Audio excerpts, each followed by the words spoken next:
Hello and welcome to episode 99 of Gondor Calls for Ale, a Middle-earth strategy battle games podcast. I am still Sam Gallagher after 99 episodes, and with me in this episode is my brother Ben. Hello, listeners and viewers. Thank you for joining us for this episode, the last episode in double digits before we enter triple digits. Very exciting. Long-time listeners will know that Sam and I get very excited over weird numbers. 100 is definitely one of them. Yeah, triple digits. It's, right. I think after episode 100, probably the next most exciting episode we'll have in a little while is episode 111. Oh, yeah, that'll be a good one. So 11-1. Yes, 11-1 and then 44, right? Yeah. One gross of episodes. A vulgar number, Sam. If ever Anyway, we've done this 99 times, and probably about 96 of them we've forgotten how we do these episodes. So we're gonna keep track with that and forget what the next part is. But back on track now, Ben. The most exciting part of any Gondor Calls for Ale episode, any of the 99 episodes, is the beer, the ale. So what are you drinking for this? Well, Sam, for my 99th ale on the wall, I have myself a Hill Troll homebrew. A beer so cunning you could put a club on it and call it a troll. Very good. Yes, yeah. What about you, Sam? What are you drinking for this 99th episode? Well, Ben, I'm having a Faramir's Finest. You'll find the quality of this beer is the very highest. Oh, it's delicious. Delicious. I do love myself a various form of Faramir in one form or another. You've already done that one, but I do love it when Faramir comes around for another beer. Good stuff. Yeah. So yeah, funny to note. I think that is 99 unique beers. I don't think I've ever 99 unique beers each. 198 completely unique beers. It's a fair number of them. So if you want to start a brewing company, let us know. We've got names for days. Games Workshop, I know you're all listening. If you need me to name the beers at Bugman's, let me know. Sam's already been to Bugman's and listed through the missed opportunities that Games Workshop has left on the bar top. I mean, the beer I had was a Stormcast Eternal. Massive opportunity missed to not be a Stormcast Eternal Ale. Oh yeah, just sleeping on it, Games just Workshop. Right there. Come on now. Anyway, so yeah, 99 episodes, very exciting. Before we get into the meat and potatoes of this episode, we've a couple things to talk about. I think we're going to look at a hobby highlight from our Discord. Absolutely. Before even we do that, we're going to talk about Gondor Calls for Ale's hobby bingo.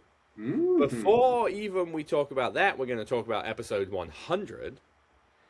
And before we talk about episode 100, I'm going to do a good job. I'm going to remember for the first of time in 99 episodes to do this at the beginning, which is, if you enjoy our content, please consider checking out our YouTube channel. Subscribe if you haven't. We've just hit 1,570 subscribers, I think. So very exciting. We're trying to grow that. So please check that out, and please consider checking out our Patreon. It is what enables us to make these episodes. It truly does help. We still spend way more than we make, but it means a lot.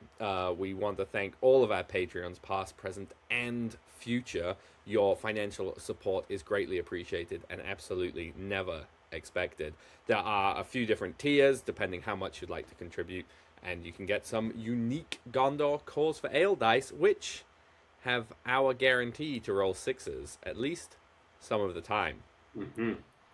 There we go. I think that is a thing that, we've been historically very bad at. And our most faithful listeners know this always comes at the end of the episode.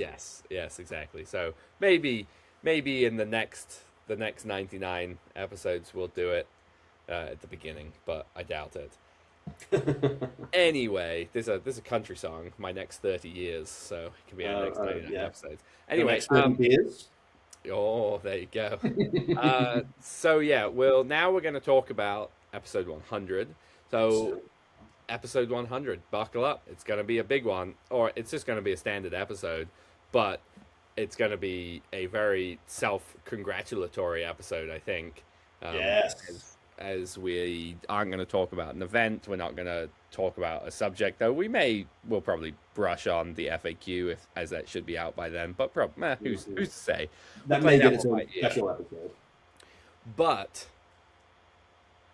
I think one of the things we want to do is answer some listener questions, viewer questions, any comments, thoughts, feelings, praise, suggestions, whatever it is. We'd love to hear from you guys. We'd love to do a sort of section of answering some of those questions. We will probably put something up on our Instagram, and definitely we'll have send out a message in Discord asking for that as we get closer to episode 100, as in sometime next week. But worth talking about now for anyone who's not on Discord or isn't on Instagram, but is a listener. If you want to ask a question, send us a comment, whatever it is, you can certainly reach us through Facebook, Instagram, Discord, or our email, which is gondorcallsforale@gmail.com. We'd love to hear from you guys. Yeah, we'd love to hear from you. It's always great to hear from the community. So if you, too, like Gandalf, have questions need answering, go ahead and send them in. Yeah, or just want to say, I don't know, whatever. I listen to you guys. Share your thoughts and feelings. We love hearing from you guys. It's been going to be 100 episodes, and they're super exciting for us, so we hope you're as excited. Yeah, I mean, well, I just want to talk about all that means and 100 episodes and stuff right now, but we'll wait. We'll wait until we do that. Final thing before we talk about what we're going to talk about in this episode is the Gondor Calls for Ale Hobby Bingo. If you're on our Discord or our Patreon, you will have heard of this already. We both really enjoy, and I can't remember, we may have mentioned this a few episodes ago because it's been up for a little while now. Yeah. But we're going to pretend we haven't if we have, and if we haven't, fantastic. We're on track. We both enjoy doing the Games Workshop Hobby Bingo. They stopped doing it a couple years ago. I don't think there was one for 2025, and there certainly hasn't been one yet for 2026. So we took a few different years, and I mixed up the tiles and squares and made a Gondor Calls for Ale Hobby Bingo. I just used the exact Games Workshop one. I think it's from 2024 or 3 or 2 or something, because I left the date in there. Whoops, which then people pointed out and made a joke about, but that's fine. So yeah, there's a bunch of different squares for doing hobby stuff, playing games, whatever. There is nothing more to it than that. There's no prize attached. There's no whatever. It's just a fun way to do hobby. So if that's something you are interested in, you can find that for free both in our Discord. There is also a post about it with a link to the file on our Patreon, which is a free for anyone to look at post, so you don't have to be a Patreon member to be able to get access to that.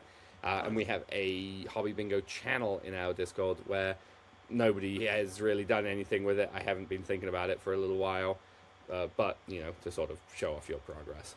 Yeah, I think when it first kicked off, we had a little bit of traction, people doing stuff, and it's about time for another round of posts on the old Hobby Bingo channel anyway, I think. So, good. Yeah, for sure. So, I think, Ben, we are ready to move into, the hobby highlight. Yes, on into the hobby highlight. If, I guess we're still sort of plugging things a little bit, if you too want to be featured on a Gondor Calls for Ale hobby highlight, just hop in our Discord. There's a link to join our Discord in the description of this video, wherever you're watching it or listening to the podcast episode. There's a link there. Hop on our Discord. We've got a special channel. It's called For Frodo, aka for the podcast. Just go ahead and upload any cool hobby pics you want to share with the community. We'd love hearing from you guys. I think I'm now just about up to date on my pictures that have been submitted for that. So anyone who's got anything else to share with us, bring it on. My backlog is now clear. And if I missed you, then I'm really sorry, but I don't think I have. I think I've got everything that people have put in to share. So, Sam, with all of that, we are going to take it away right off the bat. We got some awesome fiefdoms, guys. Forlong the Fat leading some Axemen of Lossark. I think these guys look great. Yeah, very cool. The classic blue.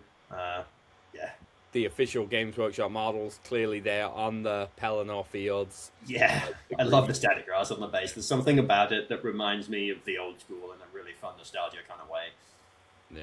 Yeah, very cool. I like it.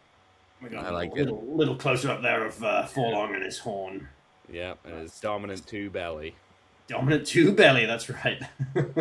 Actually, I don't remember if he is one of the ones that's dominant 2, but I think he is, but weirdly the Warhorn trumps it, or maybe he doesn't get it, but maybe he doesn't, but he has the Warhorn, so he functionally is.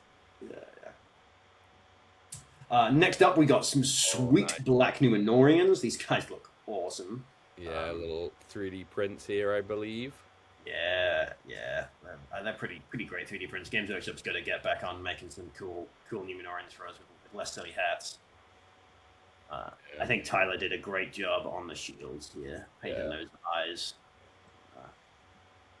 They all look so similar. I'm almost wondering if it's part of the model, but I don't think it is. Yeah, I can't tell. Looks, or it could be a transfer maybe, but... Yeah, it could be. We'll have to ask him. Yeah. But actually, no, Sam, I think he's been painting it because you can see on the table where the miniatures are sitting, there's a bunch of test doodles. True. Yeah. No, they look great. Very exciting. And next up, we got, this is someone's work in progress of the new Hammer model.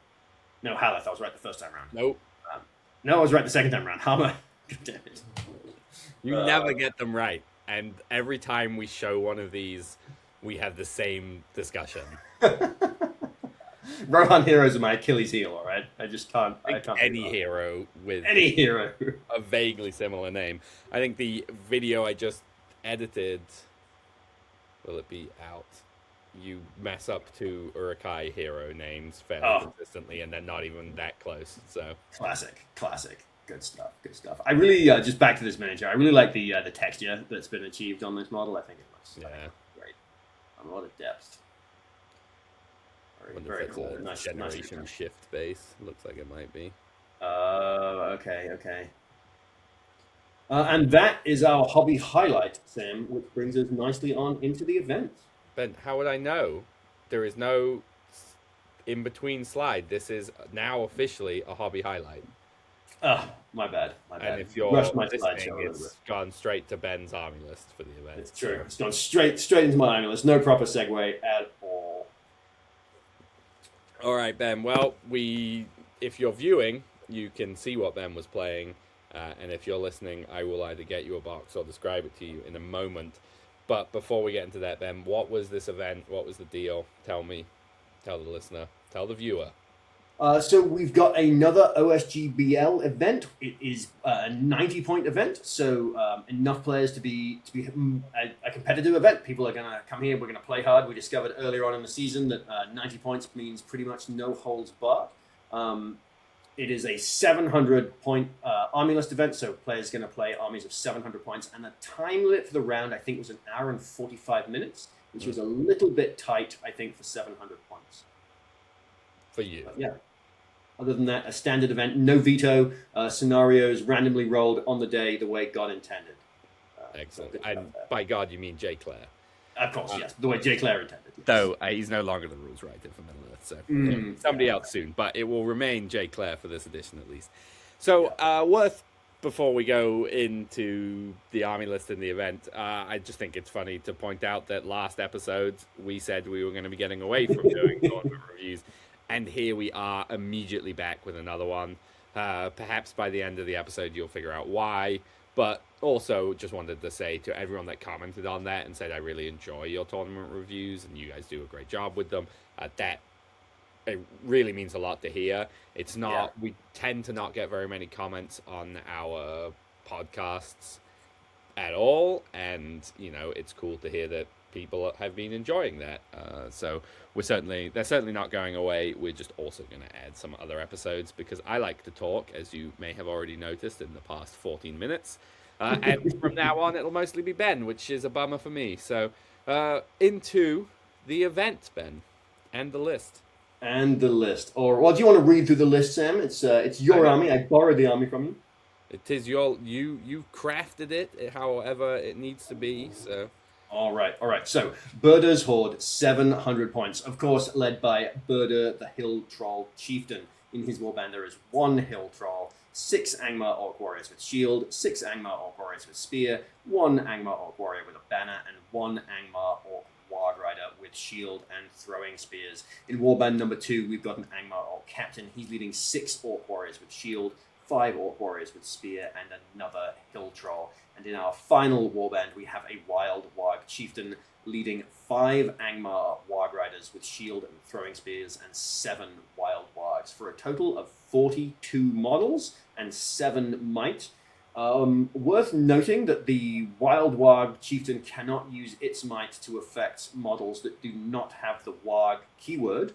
And after chatting with 2 of my opponents, it was decided that the Warg Riders themselves are considered to have that keyword for the purposes of this event. So, heroic moves in combats, etc., called by the Chieftain would affect the Warg Riders for these games. I know that's one of the more contentious rulings around the globe in different parts of the world. I tend to play it the other way around, mostly because it's to my own disadvantage, and I think Sam's talked about this before, but if there's a ruling and you're unsure as to a rule, playing it to your disadvantage is often a good way to go, because then if it gets ruled the other way, you're feeling great.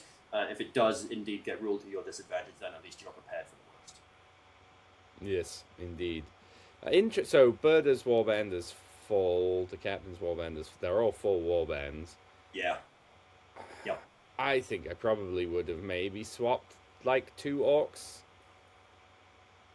into... it's kind of hard. I want 2 more Warg Riders in Burda's warband, basically. Sure. Yeah. I hear that.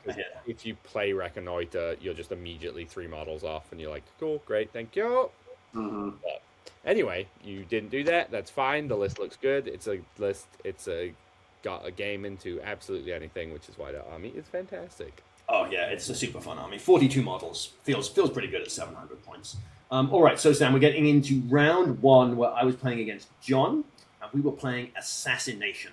He was bringing Azog's Hunters, so Hunter Orcs, led, of course, by Azog on the White Warg. By saying not, of course, it could be led by any number of people. It was led by Azog on the White Warg. He also had Thimble on a Warg, as well as Narzug, and had not got max bows, but it was still like 12 or 15 bows or something like that.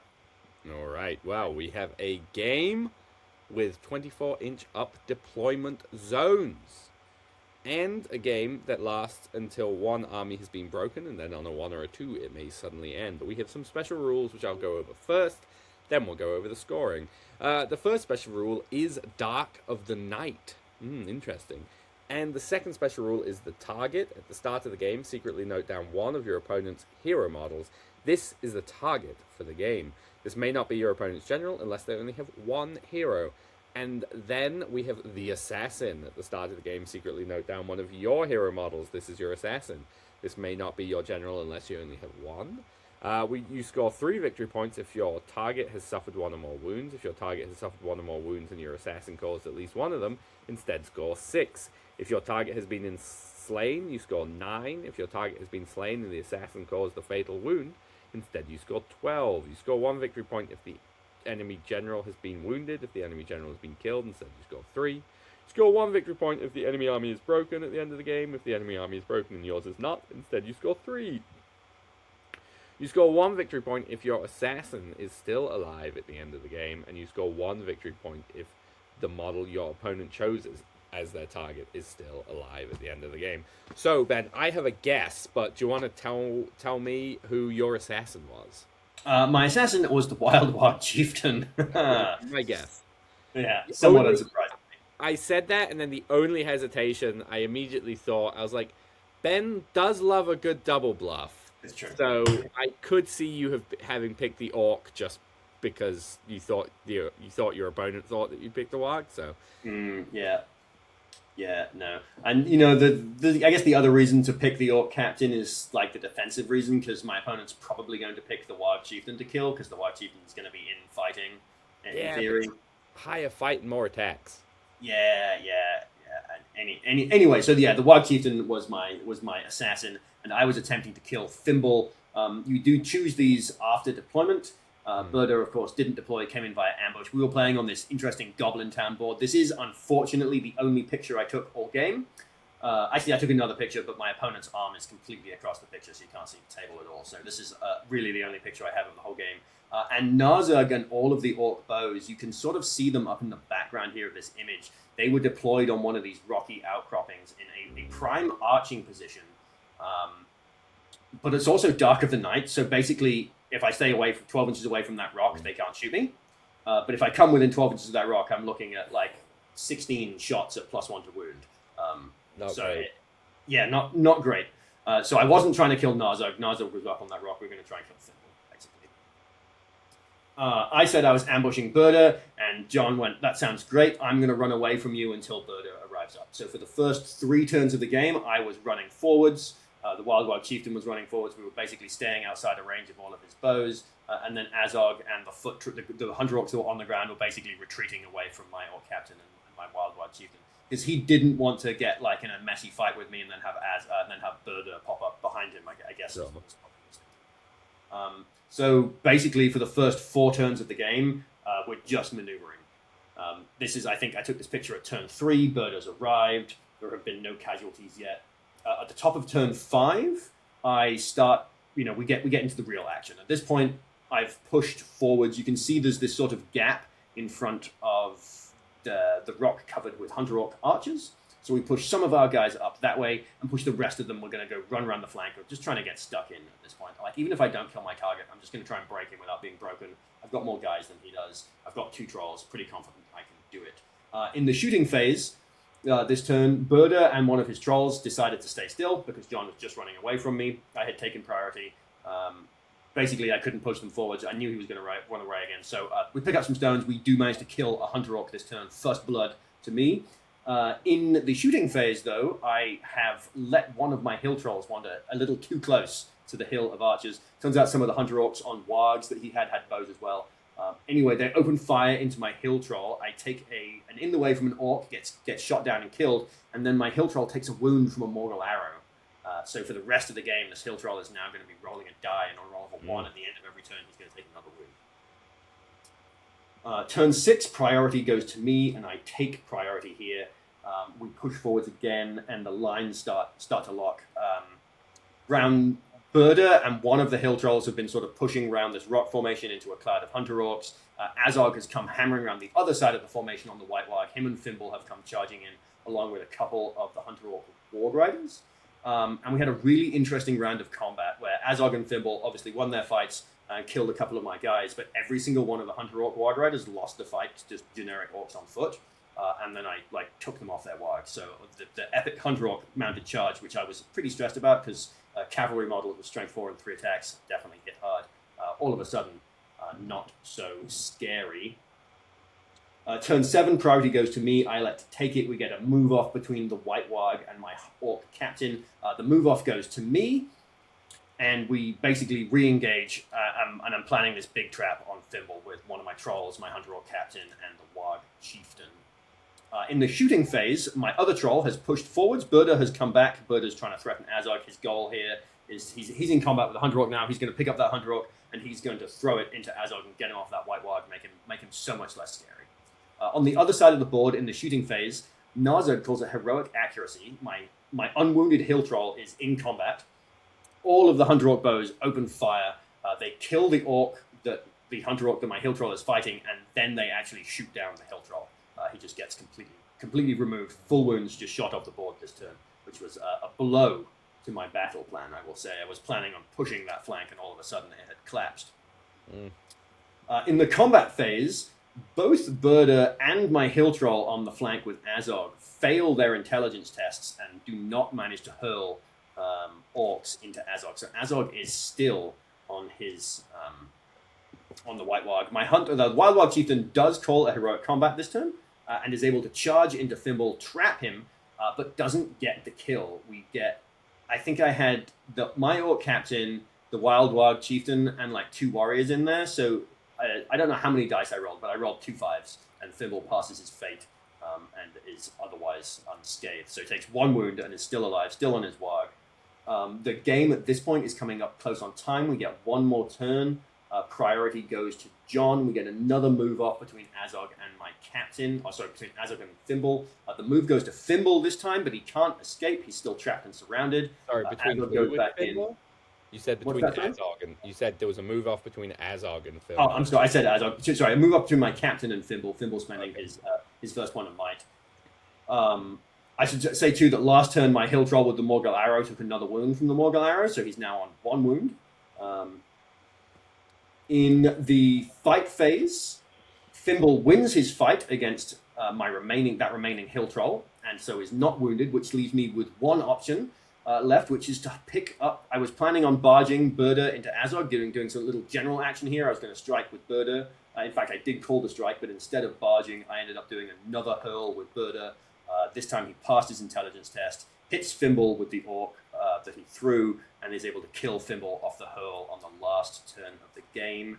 I believe I also broke John without being broken, so this was an 11-1 victory for the forces of Burda's Horde. So you got 6? No, you should get 9 for killing it. Right.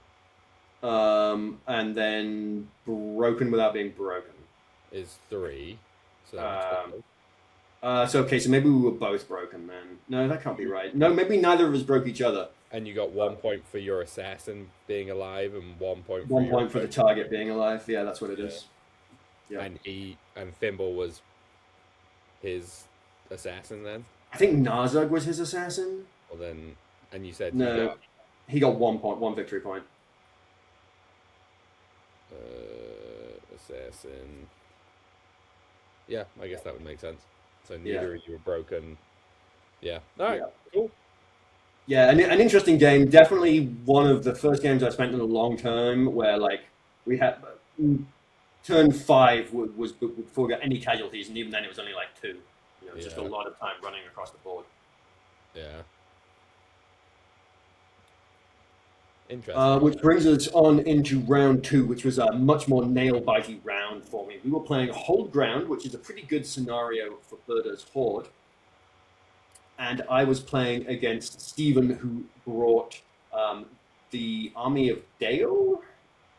I might be getting the name wrong. It's the one with Brand, Bard II. So the Lord of the Rings era Dale. Yes. I think it's the Army of Dale. I think the other one's the Garrison of Dale. Okay.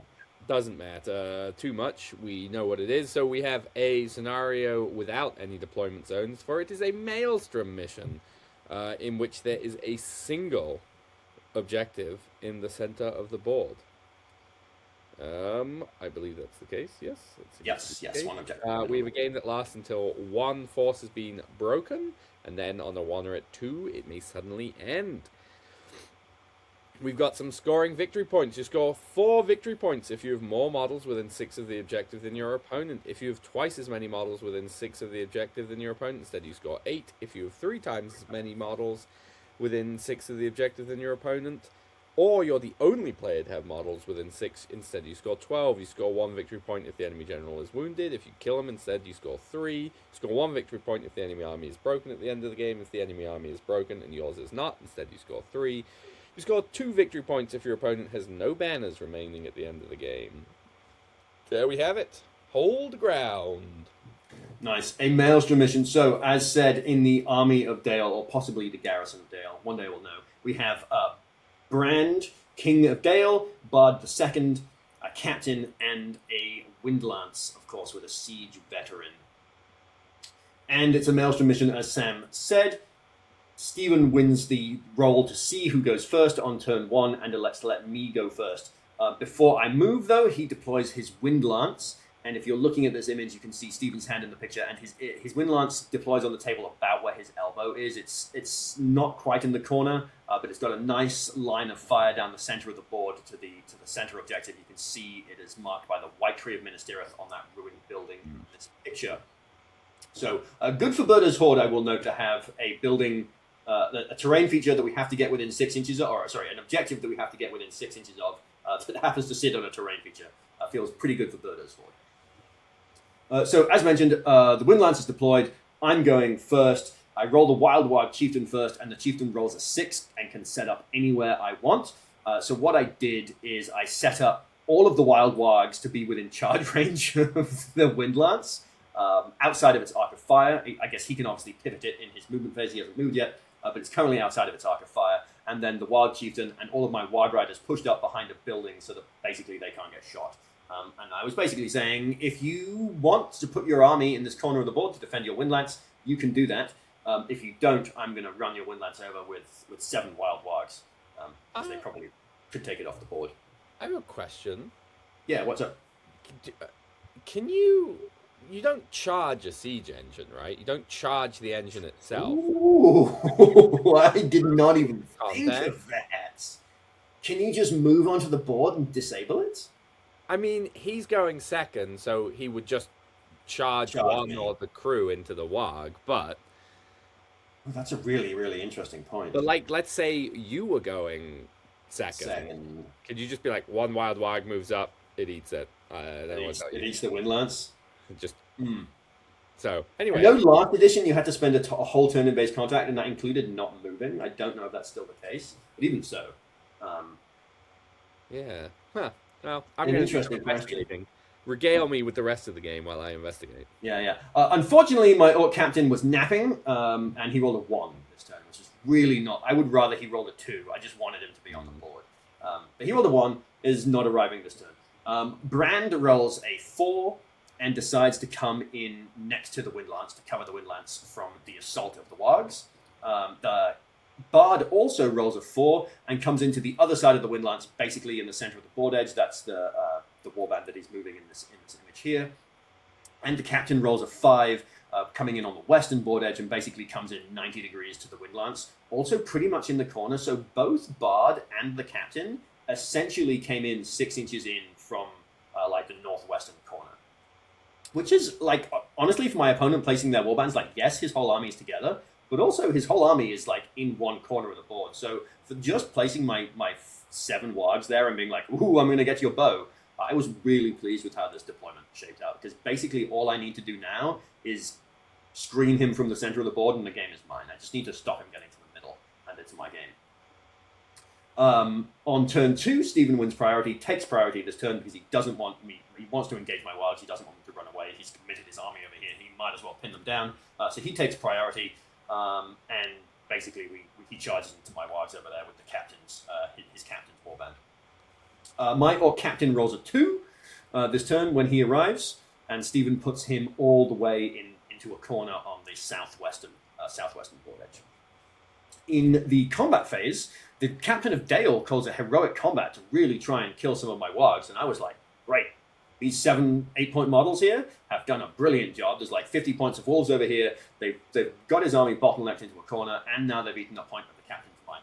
And only 3 of them, despite all of that, only 3 of them get killed this turn. So feeling pretty good about that. I should say too that at this point I could have committed the Warg Chieftain back to go fight on that flank, but at this point there's no point in doing that, and it just needs to not get shot off the board by the horde of Dale bows that are moving off the board. So mostly what I was doing with the rest of that warband was just staying in cover, staying out of line of sight, and repositioning on the board a little bit to make some threats towards Bard II's warband. Turn 3, a big turn for Birdo's Horde players, also goes to Stephen. He also takes priority this turn. I think, again, just to sort of really mop up the wargs on that flank. My Orc Captain spends his first point of might to call a march. And we get into some more combat this turn. I positioned my cavalry so that they were outside of range of Where's Bard. Birdo show up? Birdo shows up. Yes, all right. So in the combat phase, I guess this is like the top of turn 2. Dale moves forwards. All my wargs, including the chieftain, charge into the Knights of Dale and Bard's warband over there. And then I could have just put Birdo's warband in the center of the board, but it actually made more sense to me, given where his army was, to deploy to pop up out of this little building that's in the middle of this shot here. So that's where Birdo's warband comes up. Right. We pop out of there. The idea being that we're just going to screen the board off. We're going to leave 2 wargs to hold down the middle of the board, and we're just going to stop him getting anywhere near that center objective. I'm going to break quickly. This game's going to end, and that was my tactic. So there's Birdo's warband. My Orc Captain and his warband are still slugging across the field. We're short a hill troll. So one of Burda's trolls goes to one side. Burda basically comes to the other side. He's just gonna punch through. He's gonna lock down that whole side on his own, and the rest of his warband and what's left of the Wild Chieftain's warband is gonna lock down that larger choke point. In the fight phase, my Wild Chieftain calls a heroic combat. My plan here was to I charged into one Knight of Dale. I was going to eat that Knight of Dale, and then I was going to charge into Bard the Second, who was behind the spear wall out on the flank. They're both fight 5. I've got 3 attacks. He's got 2 attacks. There was good odds the Wild Chieftain was going to do some damage to him, and I was just excited just to get that character off the board. Unfortunately, the Wild Chieftain fails its combat and loses a point of fate and loses a wound this turn as well. So not an ideal turn. I take 3 more casualties elsewhere on the board, but do manage to inflict 4 kills. My Warg Riders made up for the Wild Chieftain. I think they won every single one of their fights and just rode down some Warriors of Dale. Pretty satisfying stuff. Turn 4, priority goes to Stephen. Burda's not in a great place to call a move, honestly. He maybe should have been where the other hill troll is. That's fine. So I don't call anything. My Orc Captain is still miles away. Don't call anything there. Basically, I have done what I wanted to do, which is screen him off from getting into the fight. The Wind Lance is now essentially useless. It's just getting carried forwards. It's got no shots because battle lines are locked. And my Wargs are still somehow holding up that flank with Burda, and now a handful of Orcs over there as well. Unfortunately, it is not a particularly strong turn for me kill-wise. I inflict no casualties this turn. I do, however, in the shooting phase, getting a little bit ahead of myself, because he won priority, I didn't want his heroes going into the troll that was in Burda's warband. I wanted my troll to have some agency in the first turn of its fight, so I put a screen of Orcs in front of it so it's not getting charged on, struck up by a big hero in turn 1 and just killed.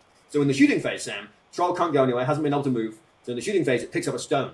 It decides it's going to chuck a stone at King Brand. The troll hits. The troll goes through the in-the-way that's in the Orc and does a wound to Brand. Brand passes his fate, but we're feeling pretty good about just having taken his fate off right off the bat already with a cheeky throw stone from the hill troll. In the fight phase, Burda is fighting against the captain, the captain of Dale that's out on that flank. He doesn't manage to kill him, which was a huge bummer. I really wanted Burda to be a banner on that flank. That would have been awesome. Would also have made him fearless, which would have just been cool. But he does take a point of fate and a wound off of that captain. And then I take 2 casualties and don't inflict any wounds on my opponent. A real bit of a bummer of a turn for me, that one, turn 4. Turn 5 also goes to Stephen. He also takes priority. Again, not much I can do here. Battle lines re-lock. Wild Chieftain goes back into Brand. I think Brand went back into my Wild Chieftain here. And in the combat phase, Burda kills the Captain of Dale, but Bard the Second, kills the Warg Chieftain. I take 5 casualties and only inflict 2. So my plan of breaking and ending this game is looking to be on track, although I think I'm a little bit worried that he's actually going to punch through my lines at this point. Things are looking a little bit dicier, but fear not. Turn 6 is coming, and my other troll is finally in a position to do something. You can see that my captain has finally made it to the center of the board here. So turn 6, I finally win a priority and elect to take priority. We do not get any move-offs. The Captain of Dale is dead, and Bard the Second is now facing down a troll who's coming his way after he killed the Wild Chieftain. So he wants to save his might for the strikes. And King Brand. Yes, King Brand is in a terrible position to call a move. He's in the backfield. He was dealing with one of my Warg Riders that went way deep into enemy lines. And basically he's surrounded by his friends and can't go anywhere. So no moves from the forces of Dale. So finally the Orcs get some action, and we get to move some models.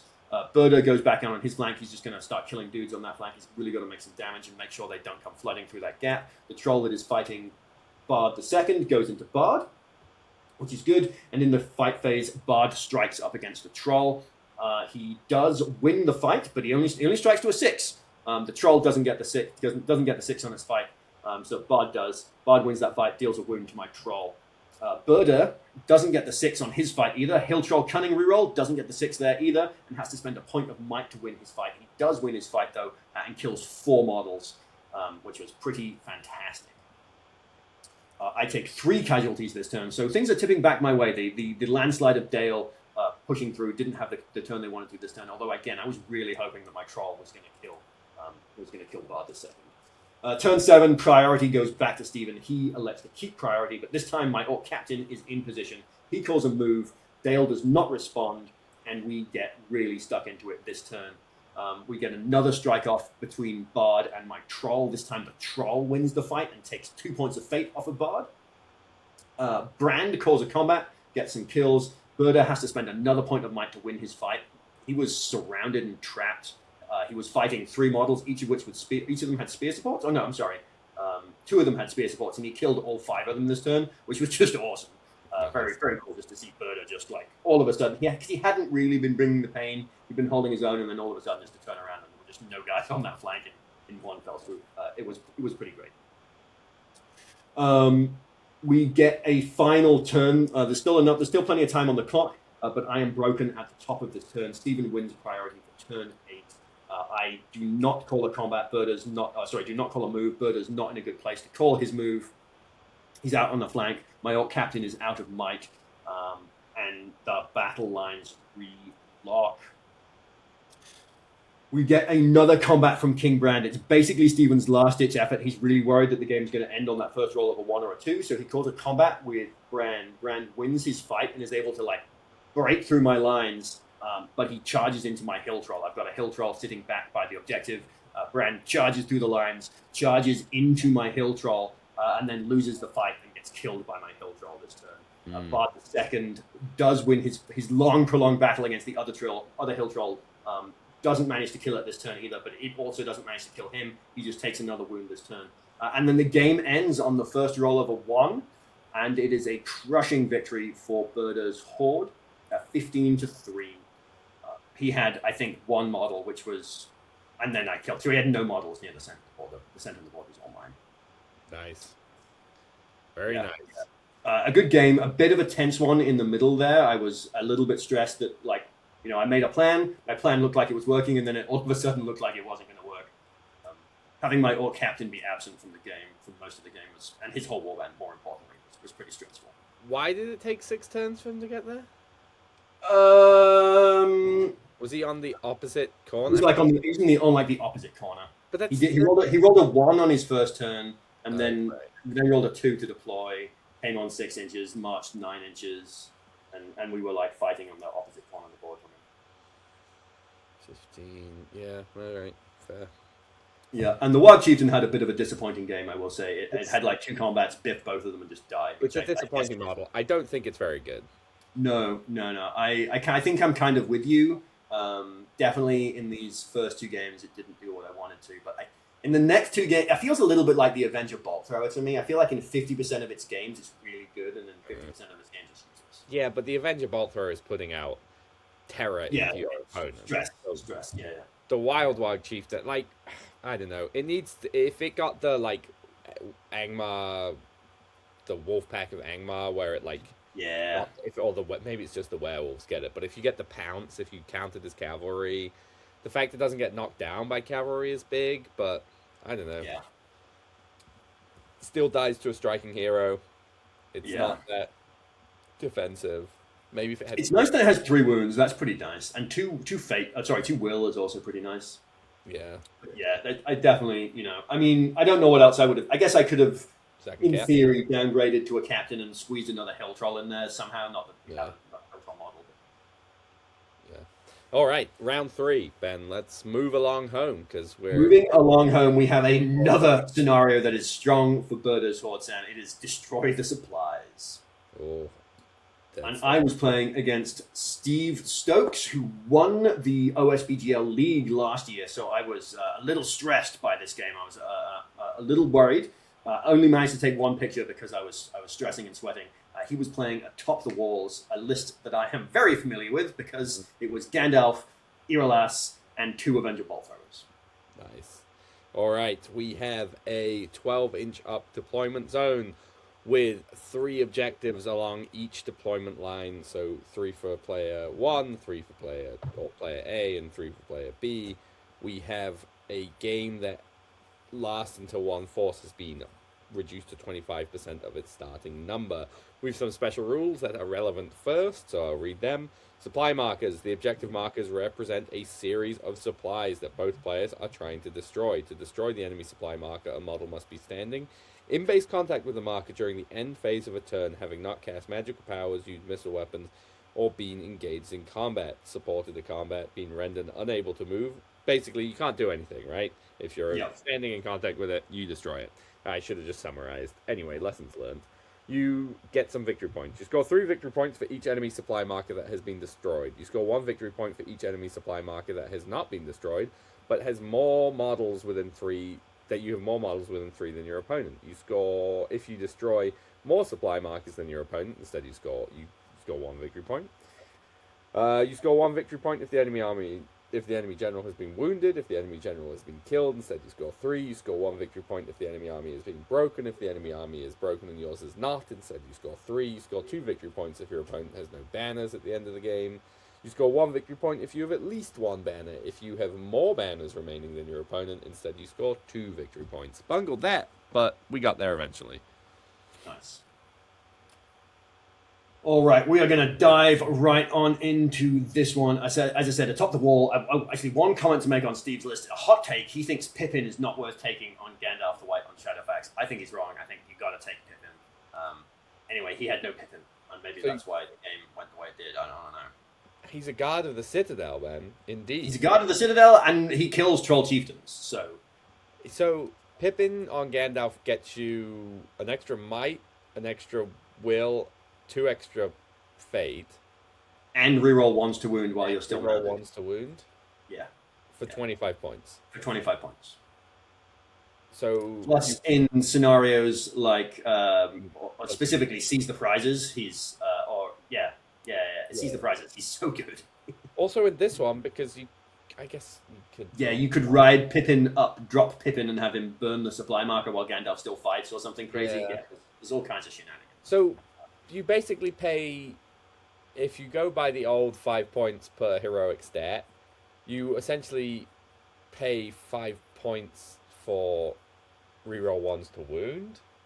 Yeah. Obviously, plus there's an extra in the way if you're getting shot off for getting shot on the horse. Yeah, there are obviously some. You don't get to use all the stats for everything, right? Also, if you ride him out, if you ride the 3 of them off, you get like 1,000 points to reconnoiter. Yeah, I think you take it. Yeah. Anyway, interesting. Right? Yeah. So we've got a cool Rohan village here. The 2 sides were pretty evenly matched. Steve got to pick deployment zones. He chose the one that is on the right-hand side of this image. You can see the 2 bolt throwers are set up in the middle of his deployment zone. Worth noting that the other 2 supply markers in that deployment zone are both within 1 inch of a terrain feature, so a dangerous deployment zone. I obviously took the other deployment zone. On turn 1, Steve wins priority, lets me go first. I bungled. There was no reason for me to take any shooting casualties. However, I did take some shooting casualties. One of the bolt throwers got a nice line of fire into some of my orcs that I left poking around the side of a building. And they've got 36 inches range. They got bags of range. He gets 6 shots and kills all 3 of my orcs. So I take 3 shooting casualties this turn. Gandalf makes himself terrifying for free. And we roll right into turn 2, where Steve takes priority, lets me move first. And I learn from my mistake. I hide everyone behind buildings. And we push forwards towards Gandalf's warband, which is on the near side of the objectives here. The Wild Chieftain warband is pushing fully forwards to up as well. Steve wins turn 3 priority and elects to go first. He is, because he's been moving second for the first 2 turns, he has pushed Gandalf's warband to within charge range of my line of wild wargs and warg riders. I will note, though, that I made sure to have the wargs in front and the warg riders behind, so that I was still going to get my cavalry charge, even if I did get charged. We get a move off here between the Wild Warg Chief and Gandalf. And Iralas. Worth noting that, as ruled earlier, I discussed it with Steve. He was the first person to tell me that no, the Warg Riders should be affected by the Warg Chief's move. And I was like, are you sure? Because this feels like it's wrong. But anyway, so a move off between Iralas and the Warg Chieftain. Iralas goes first. Gandalf and Irolas's 2 warbands push forwards, bunch of Citadel Guard going into my wargs. My Warg Riders get a pretty great countercharge. They just come around the outside of the wargs, and the Warg Chieftain, I believe, got charged by a Knight of Minas Tirith, so it cancelled my move. Gandalf spends a point of will to transfix the Warg Chieftain, who spends a point of will and is able to resist. I believe Gandalf rolled like a 3 high on the transfix, and I was like, yeah, that's the result that we want. In the combat phase, Sam, the Warg Chieftain decides the Ben has been unimpressed with it so far, and that you got to smoke him if you got him, so it calls a combat this turn. No might left on the Warg Chieftain, but it does fantastically. I countercharged the Knight that it was fighting. You can see I've got the Warg Chieftain and 3 Warg Riders fighting 1 Knight. We win that combat. The Warg Chieftain goes catapulting into 2 Citadel Guard. My Warg Riders go off each into 1 Citadel Guard. We get a total of 5 kills this turn. Very pleased with that result. We do take 4 kills in return, though. Our Wild Wargs are just not up for fighting Warriors of Minas Tirith. They are just getting slain. Turn 4, I win a priority. And, turn 3, the most important turn for Berda. Berda, of course, arrives. He ambushes in the woods behind Gandalf. One of his orcs pops an inch out of the wood in base contact with the supply marker there. And I burn my first supply marker at the end of turn 3. Turn 4, I win priority. And Gandalf calls a heroic move. Could have been Pippin calling a move, but it was Gandalf. Gandalf now on 2 might. Berda, seeing that Gandalf, the hero who can strike with an Elven Blade, having spent a point of might, Berda feels pretty good about also spending a point of might. So we call a move with Berda as well. The move off goes to Gandalf. Gandalf moving first spends 2 points of will. So rolling 3 dice to transfix Berda. Berda has to spends 2 points of will and a point of might, but is able to resist the transfix. So that's good. I, at this point, did not do a good job of marking down kills and casualties. I did not completely stop keeping track. I was two in the game.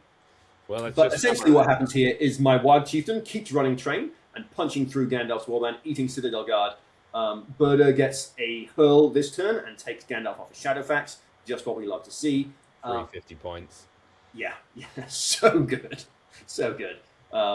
His whole army is fearless near Gandalf, so he's just charging guys into my trolls, locking them up, but then I'm picking them up and hurling them at his heroes.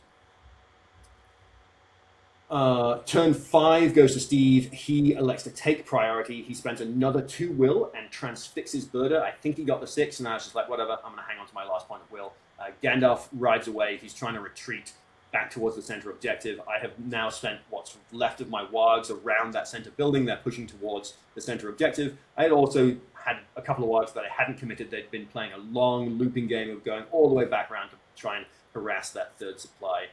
Steve did have 2 knights in his army. You can see them here in this shot. They've been riding towards my middle, my back 2 objectives. Over the next couple of turns, they do manage to destroy or burn one of my supplies. I think I had a warg there. They charged the warg, killed it. I managed to eat a knight on a counter charge, and then the other one managed to burn my supply marker. And from here, we just get a very nasty fight in the middle of the board. My Wild Warg Chieftain ate all of the Citadel Guard. It accounted for 11 kills on its own this game, proving its worth. So, like I said, some games it definitely seems useless. This game, it was just on fire. Completely out of mind, but just got the 6 on every single one of its fighting 2 Citadel Guard backed up by 2 more Citadel Guard. Was just absolutely eating its way through Irolas's warband. Irolas and Gandalf are trying to pull back towards the center of the board. Berda's warband is pushing back that way.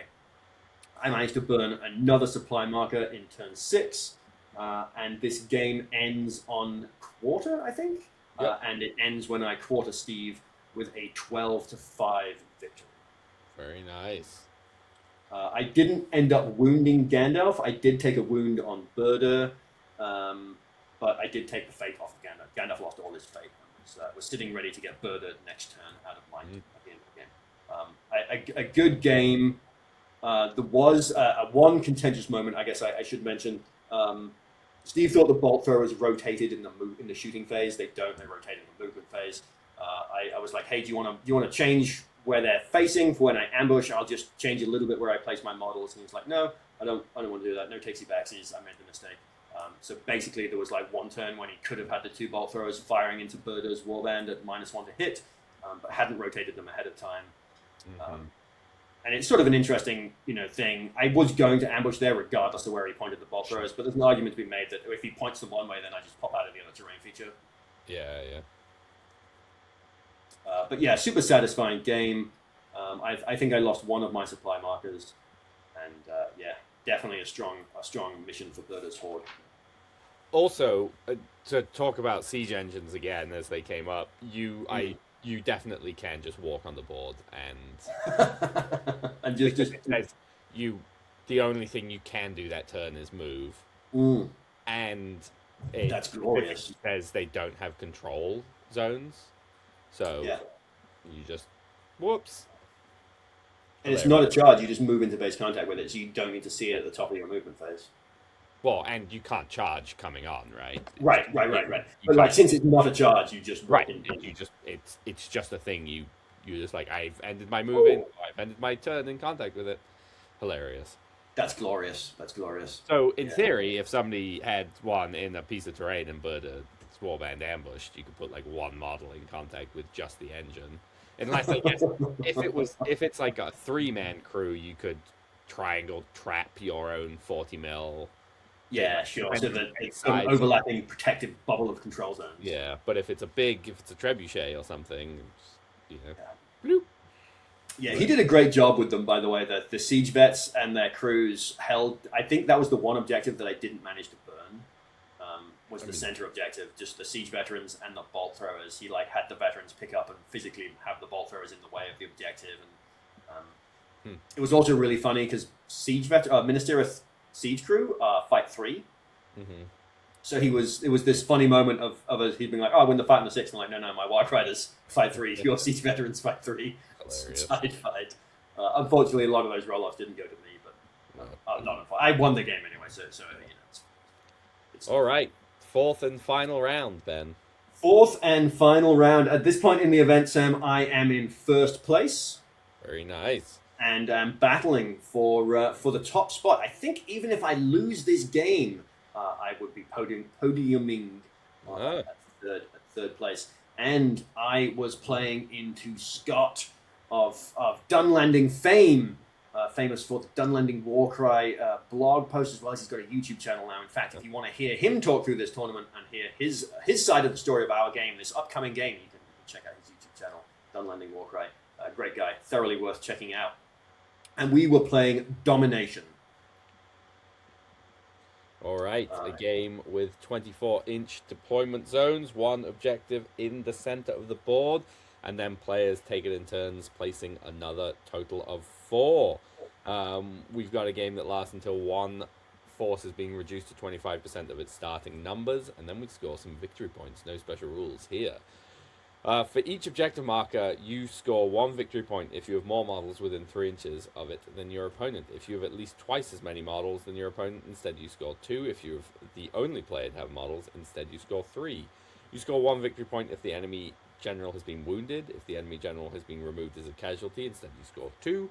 Score 1 victory point if the enemy army is broken at the end of the game. If the enemy army is broken and yours is not, instead you score 3. Nice and simple. Nice. All right, so Scott was playing the Army of the White Hand. Of course, led by Saruman. He's also got the Oathkeeper, 2 captains, Hill Tribes captains, and Grima Wormtongue, who was deploying with Burder's Warband, so in ambush, which is sort of interesting. Grima being in ambush, kind of crazy. And you can see his deployment. We were playing on this snowy Rohan board. It would have been nice, I think, to have a few more buildings. But if you're going to be playing into, I think it was 52 models, 16 bows or something like that, 48 models, 16 bows, something like that. He did outnumber me by a few. Nice to have a little bit more terrain, but you do what you can. So here we have deployment. You can see my wargs are all set out in a big blob. And my orcs are off on one side of the board. I have never played into Army of the White Hand before. I probably should have spread out a little bit more because lightning is a thing. But honestly, I took my tried and true tactic of if I don't know how to deal with it, just don't think about it. And Scott just rolled up. I think he dropped a lightning bolt in like the second or the third line of the cavalry, the Wild Riders there. Killed like 2 of my Wild Riders and 2 Wild Wargs. I took 4 casualties. I think one of the Wild Riders, actually, the rider was killed, but the Warg survived or something weird like that. I think that is definitely a fairly solid tact against the Lightning. You're just like, I can either play this game all spread out and super weird, or I can just give you something and be like, drop it, man. I'm going to roll those wounds. Yeah. Yeah. And, you know, we all know Army of the White Hand is a super tough army. It's a top tier, S tier list. I think Scott played it in a really great way. It didn't feel like you can definitely bully people with that list. And he was like, you know, it is a 90-point event. I am here to win. But I'm also like not interested in just like landsliding everybody. And I'm more interested in having a fun game. You know, I'm still playing to win, but I'm still more interested in having a fun game. Just because I'm playing a bad list doesn't mean I have to play it like a bad guy. I think it's something he said, which really resonated with me. And I think he also put his money where his mouth is and actually like followed through on that. So like he probably could have gotten a cheesier lightning. He was like, no, 4 kills this is a perfectly sufficient lightning for me. I'll take it. So I appreciated that. So that was turn 1. I won priority, let him move first, and after that, so he didn't move. Obviously, he's got a gun line of bows. He's going to shoot me. So basically, I went over here, Sam. I was like, "Don't shoot me. I don't want to fight all those bows. I'm just going one way." So my orc captain and that warband rushed forwards into the Dunlendings. I didn't manage to get my troll into combat. That's fine. Troll's hanging out there. He's in a good spot. Saruman threw a 1-die flame burst at the troll. Didn't get it off. And all of my guys run hide from the bows. We don't take any damage. So I take turn 2 priority. I like to go first. We charge on in. Oh, I'm sorry. This is when we charge on in. This is when Saruman spends a will to flame burst. Rolls double 1s on that flame burst. And my troll is fine. I only get 1 kill this turn and take 3 casualties in response. Which brings us into turn 3. So this is the end of the positioning of the game, or the turn at the end of turn 2. I think there was a little bit more. Some of these wildmen you can see around that center building hugged that center building a little more closely. Saruman and the Oathmaker are behind that building. That building is where I wanted to ambush Berda. It just seemed like the spot to be. It was in the action. After Scott had finished maneuvering his models and I went to place guys, I was 1 spot short. I had 1 orc that I couldn't place and not be within 1 inch of an enemy model. So Berda could not ambush out of that building, which saved us the interesting question of what happens if Berda's warband places. Grima is accompanying the warband, but then there's no room for Grima to place. What would have happened? I guess he could have been within an inch control zone of his friends, so he could have been placed, I suppose. It does pose an interesting question though. If Berda pops out of a small enough terrain feature, can it's an interesting thing too, as to like how because Grima specifically says follows all the normal rules for deployment. Yeah. So it's a very weird interaction. Yeah, it is a funny one. Anyway, so long story short, I can't pop out there, which is where I want to be. The building in the back of the board is nowhere near any of the objectives. The building on the other flank of the board is nowhere near any objectives. So basically, the only spot left, Sam, is this building that's sort of center and closest to the image, which is where Berda pops out. So Berda comes out, and this was my distribution of his Berda forces. So you can see my Ward Riders are still hanging out over there from the Ward Chieftains warband.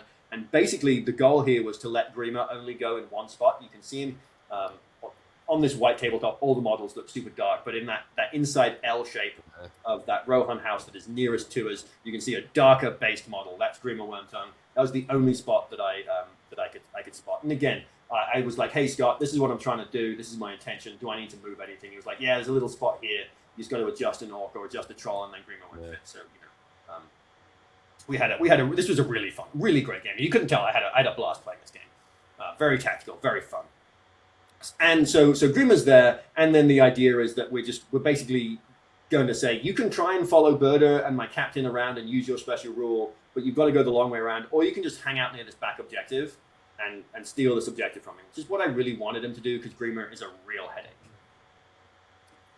Elsewhere in the fight phase, we each take 3 casualties. Saruman spends another point of will this turn to compel my troll just to get it away from the battle line so it's not causing problems over by that objective.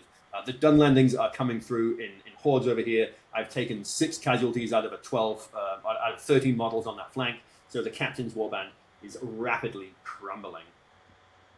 Turn 4, priority goes to me. And we charge in. Berda and his troll come charging forwards.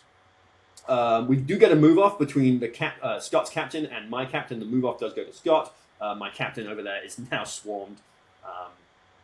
Things are not looking good. Saruman does a cheeky flame burst. The Crebain hop Berda's warband, and I had 2 orcs in base contact with my banner, like a good Middle-earth strategy battle game player. The Crebain in Saruman's warband on that flank hop my battle line, tie up those 2 orcs. Saruman steps forwards and flame bursts my banner, so now Berda has no banner. My Wild Chieftain calls a heroic combat here and fails its combat, but fortunately does not take any wounds. It's a bit of a shame. It was fighting like 2 Hill Tribesmen. It was going to eat some Hill Tribesmen and then eat some more Hill Tribesmen and try and fight its way through to the Oathmaker, and Saruman cause some problems. I take a total of 6 casualties, including my banner this turn, and only inflict 2 in return. So far, I have taken a shit ton of casualties and have killed very, very few of the Hillmen. One of Scott's captains, his other captain on this flank, spends a point of might this turn to win its fight. But other than that, things are looking good for the Army of the White Hand. Turn 5, Scott takes priority and goes first. We get my captain on the other flank calls a move, because otherwise he's going to die with a point of might, so he might as well call it. And my troll on that flank charges into the Crebain that is over there, which is good. We want to get rid of that pesky Crebain. The Wild Chieftain in the fight phase loses another fight. This time it loses 2 wounds and its point of fate, so it's on no fate and 1 wound left. The terrible. I know. It is not performing for me so far, but it's okay. It's time. It's biding its time, Sam. It's biding its time. The Wildman Oathmaker calls a combat, which I was like, what is going on? Like, he was on one guy with a bunch of guys. So basically what Scott was doing with these like little combats from his captain last turn and the Oathmaker this turn was just like, he just wanted to break me and like end this game fast while he was still in control of it. He was doing a pretty good job of it too. Like, you can see, I'm taking the casualties. On that flank where my captain was fighting, my captain dies this turn, but the troll that's fighting the Crebain does manage to kill the Crebain that's fighting, which is pretty satisfying. I think I obviously had dealt a wound to it, or maybe I had another orc in there as well, because it's got 4 wounds, but my troll killed the Crebain this turn, that's good. This is the turn that we needed. Berda and the troll on that flank wake up a little bit. We get a total of 8 kills this turn, including the Crebain, and only take 2 kills in return, which is also pretty good. Turn 6, Saruman unveils the Palantir and takes priority. Berda calls a move, and Saruman calls a heroic channel. So Berda goes first. We push forwards. We get instant action, and Saruman Sorceress blasts the Wild Chieftain on a heroic channel. Wild Chieftain spends both of its points of fate in a last-ditch attempt just to not die, and gets the 6, Sam. Wild Chieftain resists the blast and is not killed, which is absolutely huge for me on this flank. Saruman sitting on 3 might, I think he needs to roll like a 2 high on the blast to get the kill. So, sure. Yeah, pretty nice to have that alive. The Oathmaker calls another heroic combat this turn, chewing through more guys, but it's the only kill I take this turn. I take 1 casualty and inflict another 3 in return. Importantly, over here, this is back a turn because I didn't take any more pictures. My 3 Warg Riders, there was another Crebain in the center that was coming to sort of back up Grima. So my 2 Warg Riders and an Orc over there charge into that Crebain, and they actually lose the fight to the Crebain, but don't take any wounds. And I am broken at the end of this turn. I take enough casualties to break me. So at the top of next turn, I am broken.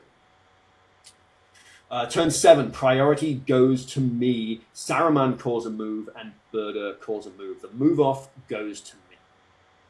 I'm broken. Berda passes his courage test and pushes towards the center of the board.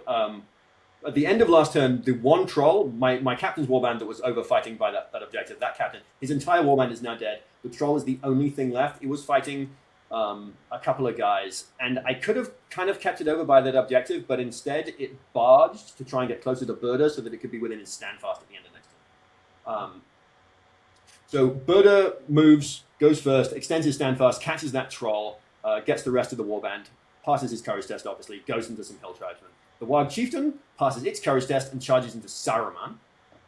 My hill troll that barged last turn decides it can't get into combat with anyone. It wants to stay. It can't move away from Burda. It's like right at the edge of 6 inches. Can't move away from Burda, but it is within its standfast. It decides it's just going to throw a rock this turn for shits and grins. I am like 3 models away from breaking Scott at this point. 3 or 4 models away from breaking Scott. The other hill troll is now pushing towards the rightmost objective. And I take some very important courage tests this turn. So the 2 wargs and the orc that charged the Crabane last turn, one of them, of those 3 models, one of them runs away. The remaining one charges the Crabane and ties it down, and the other one then comes back to hang out with Grima and effectively contest that objective, so now no one is scoring that objective. The central objective is unequivocally mine. I've just got a bunch of guys there, including a troll and Burda around it. The objective back behind the building that's missing its roof in this image is held currently by Saruman and like 2 guys, but the Wild Chieftain is charged into Saruman. The 2 guys then countercharge the Wild Chieftain, trapping it. In the shooting phase, my troll picks up a stone and hucks it at a random hill tribesman and gets a kill, so 1 more guy away, closer to breaking Scott. In the fight phase, the Wildman Oathmaker calls another heroic combat, kills the orc that he is fighting, and charges into my hill troll. And at this point, James comes by and says, dice down at the end of this round. Turns over at the end of this round. So we've got a hill troll fighting a Wildman Oathmaker next to one objective. But we'll move on. Burda goes next. Burda barges the 2 guys he's out of the way, goes into the 2 guys who are fighting the Wild Chieftain and peels them. It's my priority, so I peel both of them out of combat. So now it's just the Wild Chieftain fighting Saruman. We get into that fight next. Saruman has to spend a point of might to actually win the fight against the Wild Chieftain, but is unable to kill it. Against the Wildman Oathmaker, my hill troll. Oh, worth mentioning too, Sam. Before Burda barged, Burda picks up his dice. He rolled a 3 high. He's got 1 point of might left. Got the 6. Burda, hill troll cunning rerolls into the 6, barges, rescues the Wild Chieftain, going into Saruman next turn. On the other flank, the other hill troll fighting the Wildman Oathmaker, a captain and 2 wildmen. Scott gets the 6. My troll gets a 2 high. Hill troll cunning reroll, gets the 6 again, barges, knocks them away from the objective, and claims that objective on that. Nice. And that is the end of the game. There's a 6-4 victory for me. The last kill I needed to break the army of the White Hand were the 2 guys that Burda peeled out of combat. The Wild Chieftain. Burda wins that fight. Burda eats those 2 guys, which is just enough to break Scott. It's also having Burda and the Wild Chieftain over by that objective. It's just enough with those kills. It's just enough to steal that objective back from him. So a super close game, one that Scott was winning and in the driving seat of basically the whole time, but then just slipped away from him on that last turn. I like to set myself up to come back from a losing position. I'll fight it tooth and claw the whole way. And I did need to get lucky on that last turn to capitalize on that, but I am pleased with basically how it's set up. And if it had gone on another turn, the army of the White Hand is now broken. Burda and Saruman are sitting right next to each other, and it's going to go to another move-off. If Saruman wins the move-off, he can escape Burda, but not the Wild Chieftain. If Burda wins the move-off, we're going to kill Saruman because he's going to get trapped by Burda and the Wild Chieftain against the building. And then we were both going to take a shit ton of courage tests to see who was going to stay on the board. So a super great game, one that I was fighting to come back from, super fun. A game of dice all the way. Mine were not hot at the beginning, and then totally lit up for that last half of the game. I guess I don't know. It doesn't sound like they necessarily lit up. It sounds like they were slightly above average. Yeah, it was that last turn I passed. 2 7+ or 2 of 3 7+ courage test, which is exactly what I needed. I got the 3 kills that I needed, and then the 2 hill troll cunning reroll into the 6, which is salt in the wound. Sure, but on average, you should pass those 7+ courages, right? That's true. Like, passing average, 2 of 3 is Burda's 3 attacks should be higher than, or 4 attacks with hill troll cunning should be higher than a 3. You know, like Yeah. I get what you're saying, and I know you well enough to know that you're trying to say that this could have felt bad for the other person because you got some good rolls right at the end of it. But at the same time, it's not like I needed 12 sixes in a row. Or, it's not like, okay, well, I passed 6, 8+ courage tests across to hold all of the objectives and then to get, and lost. They were long odds, but not particularly long odds. Right. I mean, also, if some amount of the good luck was to kill 2 models, it sounded like for a lot of that game you got bad luck and didn't kill any models. Like I said, the Wild Chieftain called it had like 4 combats and won one of them. 5 combats, won one of them. So it didn't have its game, but it got into that sweet spot, and charging it into Saruman was just so satisfying. Yeah, I mean, and that's the other thing. That means that you did not roll the 6 in that combat, and I think he had to spend a point of might to win it, but yeah. Right, so that means you can't have rolled the 6 because you outfight Saruman. So Saruman either rolled a 5 and he rolled a 5 and spent the point of might, or whatever the roll, like he equaled your roll and then was able to spend the point of might, which is great that you've got the resources and that's why those characters are good. But again, it's like, Yeah. The Wild Chieftain's actually tied in fight with Saruman. Both fight 5. Oh, fair. I thought he was. Why did I think he was 6? I guess the Hill Trolls are 6. Yeah, because it should be. If it was 6, it'd be much better. Yeah, he's strength 6. Yeah. If it was 6, it'd be very scary. I just still don't think it's a very good model. Anyway, Ben, so I assume I know where that puts you in the standings, but do you want to go through that? Yeah. First place for Birder's Horde. Scott, my opponent for round 4, took 2nd place. And I believe Jan Gill took 3rd place. And Derek, with his Ents, took Best Painted. It's a super awesome Ent army. So a fantastic event. I think James did a great job running event. Like I said, I think an hour and 45 minutes is a little bit tight for 700 points. Sure. 2 of my 4 games timed out. We all know that I time out quite a bit anyway, but I thought that was a little bit tight. Nice. Excellent. Well, sounds like a great event. It certainly you had, despite an unusual lack of pictures, plenty to say about it. We've gone on fairly long, so I think it's probably worth wrapping up episode 99 to get ready for that episode 100. Anything you wish to say, thoughts, feelings, plugs, anything you want to talk about before we conclude? No, I think the only thing worth touching on is we've talked about this being a league games and the league event points. I, at this event, figured out actually how the league scoring works. I make a lot of jokes about people not reading the tournament packs. I read the tournament packs. I didn't read the league pack. The way your league scoring works is it's your best 4 events over the whole league year that will get scored. So the score to beat for last year was 370 points, I think. So anyway, now I know how the league point works a little bit. This will be 90 points, a 90-point scoring event for me. So the perfect score you can get is 400. The highest possible score you can get will be 400. Right. Interesting. Well, that's good to know, and good for you to know. I'll be disappointed because you're miles ahead of everyone, I think, currently. And it will be a shame if then, right at the death, somebody scoops in with a couple higher placements at events, but it's what it is. Yes, indeed. And other than that, I think it's a wrap for this episode, Sam. Super thrilled. Birder's Horde is a fantastic army. Lots of fun. I encourage people to give it a try. If you like trolls, Birder's Horde. Definitely got some of the best monsters in the game, that's for sure. Yeah. And a big thank you to you, Sam, for letting me borrow it and painting it up. Most delightful. It should have won, but no double dipping. All right. Well, excellent. Good to get another battle report or series of battle reports on the podcast. Kind of fitting that we end the double-digit run with our bread and butter. Right. There's definitely a Tom Bombadil joke in there somewhere. I think brown bread and butter, something. Anyway, so yeah, thank you again for listening. Thank you for watching.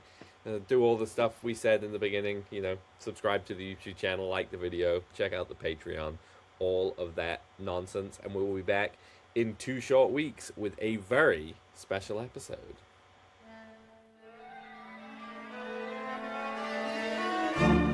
Thank you for listening to Gondor Calls for Ale. We hope you have enjoyed this episode. We at Gondor Calls for Ale are officially sponsored by the Baron of Dice, the producer of premium wargaming dice. These beautifully hand-swirled resin dice have no micro bubbles and are therefore perfectly balanced. With over 3,000 variants and unique designs, nearly every tabletop gaming system is represented. So check out the description of this episode for a link and a discount code. Go buy yourself some new dice and let the good times roll. We at Gondor Calls for Ale are not associated with Games Workshop, New Line Cinema, or the Tolkien Estate. We hope we have not misrepresented or offended anyone. These recordings are strictly recollections of games we've played and are not commentaries on the character or competence of our opponents. They are intended purely for entertainment, and we hope they will be taken as such. You can find us on Patreon, see the link in the description. Supporting Gondor Calls for Ale there helps us continue to produce these episodes. You can find us on Instagram at Gondor_calls_for_ale. Feel free to send us a message there. Or on Facebook as Gondor Calls for Ale, another great place to send us a message. Or you can send us an email at gondorcallsforale@gmail.com. As Boromir, Captain of the White Tower, once said, remember today, listener, today this episode was good.